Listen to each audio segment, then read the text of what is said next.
Sampurasun sobat sehat. Saha anu pernah diare? Biasana nalika orang diare langsung neang obat-obatan kimia. Sobat sehat, terang teu aya obat alami anu super ampuh keur ubar diare. Biasana ubar ieu aya di pakarangan. Ubar alami anu dimaksud nyaeta pucuk daun jambu. Tong anggap remeh kana ieu daun. Pucuk daun jambu bisa jadi andalan nalika diare. Kusabab pucuk daun jambu rea kandungan tanin jeung senyawa antimikroba. Dua kandungan ieu fungsina pikeun nguatkeun dinding usus jeung ngabasmi bakteri jahat. Efekna gancang jeung minim efek samping. Terus, kumaha cara ngolahna sangkan jadi obat?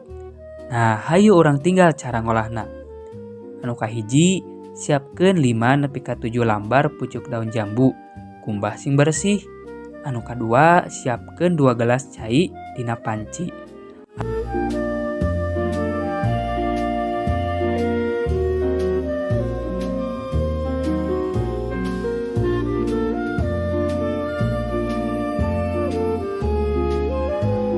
Anu katilu, godog daun pucuk jambu nepi ka caina sesa satengah atawa sagelas.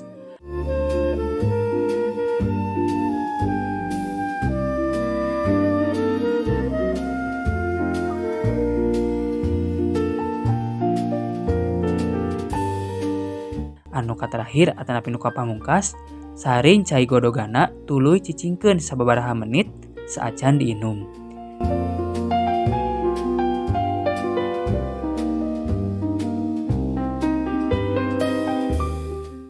Nah, lamun geus rada tiis, langsung bisa diinum cai daun jambuna.